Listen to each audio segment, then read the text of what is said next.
श्री स्वामी समर्थ, श्री गुरुदेव दत्त. ओम नमो भगवते वासुदेवाय. अधिक मास म्हणजेच पुरुषोत्तम मास. या मासाला मलमास असे सुद्धा काही ठिकाणी म्हटले जाते. बघा, या अधिक मास कधी आहे आणि या अधिक मासामध्ये अनंतपटीने पुण्य कमावण्यासाठी काय करावे, कोणता मंत्र जपावा, कोणत्या पवित्र ग्रंथाचे वाचन करावे, कोणती पूजा करावी, दानधर्म म्हणून काय करावे किंवा व्रत आणि उपवास कसा करावा, या सर्वांची माहिती आज आपण आजच्या व्हिडिओमध्ये पाहणार आहोत. त्यामुळे व्हिडिओ स्किप न करता शेवटपर्यंत नक्कीच पहा. बघा, 2026मध्ये येणाऱ्या अधिक मासाची म्हणजेच पुरुषोत्तम मासाची सर्वांना उत्सुकताही लागलीच आहे. आपल्या सर्वांच्या मनामध्ये असं आहे की हा धोंड्याचा महिना कधी येणार आहे. याला काही ठिकाणी धोंड्याचा महिना सुद्धा म्हटलं जातं. अधिक मास यालाच आपण पुरुषोत्तम मास, मलमास असे सुद्धा म्हणतात. बघा, हिंदू पंचांगातील एक अतिरिक्त महिना म्हणजेच हा अधिक मास म्हणून आपण साजरा करतो. एक शिल्लक महिना आहे जो सौर आणि चंद्र या दोन्ही कॅलेंडरमध्ये ताळमेळ राखण्यासाठी दर सुमारे 3 वर्षांनी एकदा हा महिना जोडला जातो. या तर सौर आणि चंद्र वर्षातील फरक काय आहे, तर बघा, हिंदू कॅलेंडर हे चंद्राच्या गतीवर आधारित आहे, तर इंग्रजी कॅलेंडर हे सूर्याच्या गतीवर आधारित आहे. चंद्र वर्षामध्ये सुमारे 354 दिवस असतो, तर सौर वर्षात हा 365 दिवस सौर वर्ष असतं.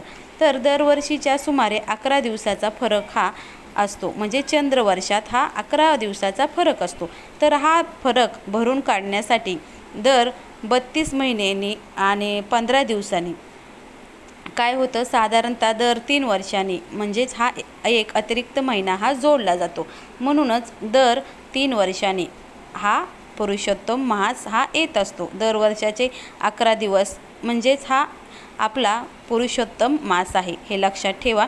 तर दर 3 वर्षांनी हा मास येत असतो. बघा, ह्यालाच आपण धोंड्याचा महिना असं सुद्धा म्हणतो. जे काही नवीन लग्न झालेले असतात ना, त्यांना पहिल्या वर्षी धोंड्याचा महिना आला तर खूप शुभ मानलं जातं, असं सुद्धा काही ठिकाणी आख्यायिका आहेत. बघा, धार्मिक महत्त्व काय आहे. बघा, ह्या महिन्यामध्ये काय करायचं, भगवान विष्णू म्हणजेच पुरुषोत्तमाला हा मास समर्पित आहे, म्हणून या महिन्यामध्ये आपल्याला भगवान विष्णूंची सेवाही करायची असते. या काळात धार्मिक कार्य, दानधर्म, उपासना अत्यंत फलदायी ठरली जाते. पापाचे क्षालन करतात, अधिक पुण्य या महिन्यात कमवत असतात. म्हणून अधिक पुण्य देण्यासाठी आणि कुठल्याही कार्याची, शुभ कार्याला या महिन्यात असं म्हणतात की मनाई आहे. धोंड्याच्या महिन्यात शुभ कार्यांना मनाई आहे, जसे की अधिक मासात विवाह, गृहप्रवेश, मुंडन यासारखे कोणतेही शुभ किंवा भौतिक कार्य सहसा केले जात नाही, हे लक्षात ठेवा. हा काळ फक्त सेवा, उपासना आणि दानधर्मासाठीच खूप महत्त्वाचा असतो, हे ह्याच्यातून सांगण्यात आलं आहे. बघा, या चांद्र महिन्यात सूर्याची संक्रांत म्हणजे सूर्याचे एका राशीतून दुसऱ्या राशीत जाणं होत नाही. या महिन्याला अधिक मास म्हटलं जातं. 2026मध्ये हिंदू कॅलेंडरनुसार 13 महिने असतील.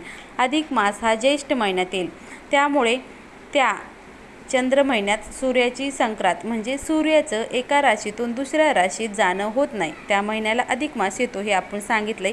तर बघा, यावर्षी ज्येष्ठ महिन्यात हा अधिक मास येणार आहे, त्यामुळे ज्याला अधिक ज्येष्ठ मास किंवा मलमास आधीसुद्धा म्हटलं जातं. अधिक ज्येष्ठ आणि निज ज्येष्ठ असं तुमच्या कॅलेंडरमध्ये 2026च्या हा येणारच आहे. बघा, इंग्रजी कॅलेंडरनुसार मे महिना 17 मे या दिवशी अधिक मास हा सुरू होत आहे, हे लक्षात ठेवा. 17 मे वार रविवार या दिवशी अधिक मासाला सुरुवात होणार आहे आणि 15 जून 2026 म्हणजे सोमवारच्या दिवशी अधिक मास हा संपणार आहे. तर हिंदू कॅलेंडरनुसार म्हणजे हिंदू धर्मग्रंथामध्ये अधिक मासाला पुरुषोत्तम मास असे सुद्धा म्हटले जाते. तर आता या अधिक मासामध्ये भगवान विष्णूंनी अधिक मासाला स्वतःचे नाव दिले आहे. ज्या महिन्यामध्ये त्याचे महत्त्व खूप वाढले आहे. हा महिना आध्यात्मिक साधना, जप, तप, उपासना, दानधर्म, पवित्र ग्रंथ वाचण्यासाठी अत्यंत शुभ मानला जातो. या ग्रंथात जर तुम्ही कुठल्याही धार्मिक कार्य म्हणजे जसं आता ग्रंथ हे वाचलं तर त्याचं फळ अधिक पटीने मिळते असं मानलं जातं. या महिन्यात केलेल्या दानधर्माला आपल्याला जास्त पुण्य मिळतं, म्हणून विशेषतः या महिन्यात अन्नदान, वस्त्रदान आणि अपुदान हे दान दिले जाते. या दानाचं अत्यंत महत्त्व आहे. अपुदान म्हणजे बघा, ते अनारसे असतात ना, त्याला अपुदान असं म्हणतात ते देणं खूप महत्त्वाचं आहे, कारण पुरुषोत्तम मासात भक्ती आणि धार्मिक कार्य केल्याने पापाचे क्षालन होते आणि आपल्याला त्या व्यक्तीला मोक्ष हा लवकर मिळतो. म्हणूनच या महिन्यामध्ये काही नाही झालं तरी आपण ओम नमो भगवते वासुदेवाय या मंत्राचा शक्य होईल तितका जप आपल्याला करायचा आहे. तर हा जप केल्याने सुद्धा तुम्हाला अनंत पटीनं हा पुण्य मिळणार आहे. ओम नमो भगवते वासुदेवाय या मंत्राचा जप करायचा आहे. तसेच या महिन्यामध्ये भगवान विष्णूची आणि माता लक्ष्मीची दोघांची आपल्याला सेवा करायची आहे. त्यांनीसुद्धा तुम्हाला लाखो पटीनं पुण्य मिळणार आहे, कारण ही संधी फक्त 3 वर्षाची मिळते. म्हणून तुम्हाला या महिन्यामध्ये खूप अशा सेवा करायच्या असतात. या महिन्याला खूप महत्त्व आहे, त्यामुळे या महिन्यात तुम्ही जास्तीत जास्त सेवा करण्याचा प्रयत्न करा.